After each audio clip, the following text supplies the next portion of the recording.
Hey everyone, ready for some serious political drama? Always. Okay, good. Because today we're diving deep into the situation in Pakistan. Things are, well, they're getting kind of heated between former Prime Minister Imran Khan and the military. Oh, yeah, this is a big one. It is. And you know what's really interesting? What's that? Khan wrote this open letter to the Chief of Army Staff, like straight up airing his grievances publicly. That's a bold move. Not very common to see that. It's not. And that's why we're digging into it today. This letter really gives us a glimpse into the tension, this rift that's been growing between Khan and the military. And he doesn't hold back either. We're talking election rigging accusations, violations of the Constitution, the economic crisis. He even brings up state terrorism. It's a pretty explosive letter. Yeah. But what struck me is how Khan starts it. Oh, yeah. How's that? He opens with, Pakistan is my country and its military is mine too. It's almost like he's trying to... To walk this fine line. Yeah, exactly. Asserting his patriotism, but also, being super critical of what the military has been doing. Right, like, hey, we're all in this together, but we got to talk about this. And then he just drops this bomb saying the 2024 election was rigged to install what he calls a weak puppet government. Yeah, and he even points out how a party that won only 17 seats somehow ends up in control. That's... A little fishy. More than a little. It really undermines the idea of a fair democratic process, right? Makes people question the whole system. And, that ties into Pakistan's history of political instability, right? I mean, It's a dangerous cycle, especially in a country where the military has intervened in politics so many times before. exactly. Yeah. Okay, so let's talk about this 26th Amendment. Khan spends a good chunk of this letter going after it. He does. He's basically arguing that it's being used to manipulate the judiciary, silence any opposition to the establishment.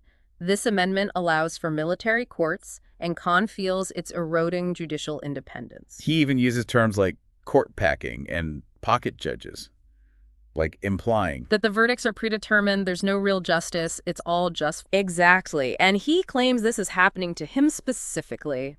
Judges are being appointed just to rule against him and his party, taking away any chance of a fair trial. It makes you wonder, if those in power can control the courts like that, what does that say about democracy in Pakistan?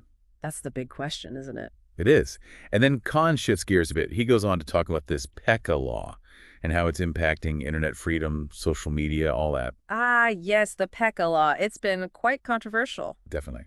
Khan argues that it's being used to, stifle dissent, control the narrative online, and he's really worried about the economic fallout. Makes sense. He mentions potentially losing GSP Plus status, which would hurt trade, and, of course, the damage to Pakistan's growing IT sector. Yeah, I mean, this whole online censorship thing is a global issue, right? Yeah. Governments are grappling with how to regulate online spaces. On one hand, preventing cybercrime, protecting national security. Right, and on the other, you have free speech, dissent, all of that. It's a tricky balance. Totally. And Khan's argument is that Pakistan is using PICA to control and censor. He sees it as a tool for silencing opposition. And he's worried about the long-term consequences, but then things get even more intense. Oh, yeah. This is where Khan drops a pretty serious accusation. He goes beyond just being silenced and claims the state is engaging in state terrorism against his party, the PTI. Wow. Okay, so let's be clear. We're hearing this from Khan's perspective, right? Exactly. These are accusations. But even so, the scale of what he describes, it's alarming. We're talking raids on homes, party members being arrested, abducted, families harassed, over 100,000 raids, he claims, impacting over 20,000 people. That paints a pretty dark picture. They go to extreme lengths to, well... Crush any opposition. Yeah.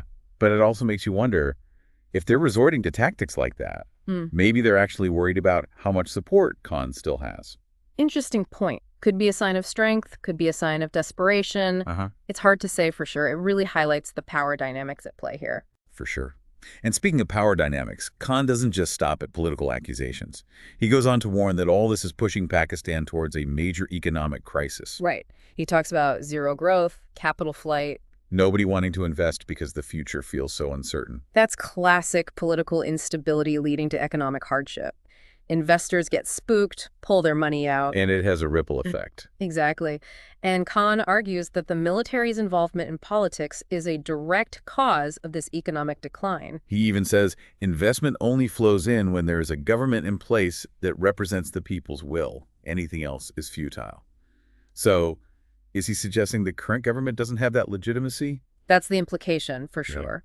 And it raises the question, can Pakistan ever achieve real stability and economic growth without addressing these fundamental concerns? Concerns about who really holds the power and whether the government truly represents the people. Right. So we've got political turmoil, economic uncertainty, and now this question of legitimacy hanging over everything. Where does Pakistan go from here? That's what we'll be exploring in part 2. Stay tuned. It's like this letter, it's not just Khan reacting to what's happening right now. It feels like he's tapping into this deeper worry, Yeah. about where Pakistan is headed. Yeah, definitely. This whole idea that Pakistan is at a crossroads, Mhm. democracy or a slide back into authoritarianism. Exactly. And we can't forget Pakistan's history, right? It's complicated. Military rule, instability, all these constitutional crises. Absolutely. And Khan's own journey is political rise and fall. It's all tied into this larger struggle.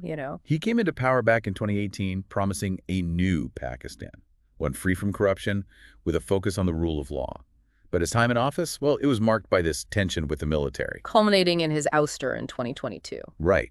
And since then, he hasn't exactly been quiet. He's been super vocal, accusing the military of orchestrating his removal, of undermining democracy.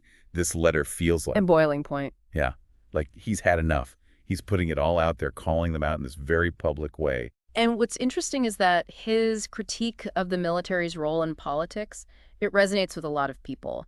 There's this growing disillusionment, this feeling that the country is run by a small elite and that ordinary people's voices aren't being heard. Okay, so Khan's laid out his complaints, but what's the solution? What does he actually want to see happen? Well, he's actually pretty clear about that in the letter. Oh, yeah. Yeah. He wants the military out of politics, plain and simple, respect for the Constitution, and free and fair elections. He's basically saying the only way to get Pakistan back on track is to have a real, functioning democracy. Exactly. But the question Is that even realistic? I mean, the military has had so much power for so long. Can they just step aside like that? That's the million-dollar question. The military, they see themselves as the guardians of the nation. It's going to be tough for them to give up that influence. So is this a stalemate then? Military holding on to power, Khan and his supporters demanding change, and the country stuck in the middle. Could be. And the consequences of that kind of standoff, they're pretty scary. Political instability, economic decline, social unrest, even violence is a possibility. Pakistan's already facing so many challenges. Terrorism, climate change, poverty, a political crisis on top of all that. It's a recipe for disaster. So where do we go from here? What are some of the possible scenarios? Any chance of a peaceful resolution? Or are we headed for a showdown? Well, it's always tough to predict the future, but let's look at some possibilities. One scenario is the military just digs in, ignores Khan, and keeps tightening its grip on power. And that leads to More repression, more crackdowns on dissent. The political divide just gets wider and wider. not very hopeful. Any chance of things going a different way? What about some kind of negotiated settlement, maybe power sharing, where the military keeps some influence but lets civilians have more control? It's possible, but it would take a ton of trust on both sides. And right now, There's not much of that going around. nope. Khan doesn't trust the military's intentions at all. And the military probably sees him as a major threat. It's like they're speaking different languages. Coming at this from completely opposite sides. What about the international community? Can they do anything? Well, countries like the US and China, they have close ties with Pakistan. They could try to put some pressure on the military, to respect democratic norms, engage with the opposition. They could also offer economic assistance, support civil society groups. But can they really force the military to change? Pakistan has always been so independent, wary of outside interference. You're right. Pakistan guards its sovereignty very carefully. There's a limit to how much pressure they'll take. But the international community can still play a role.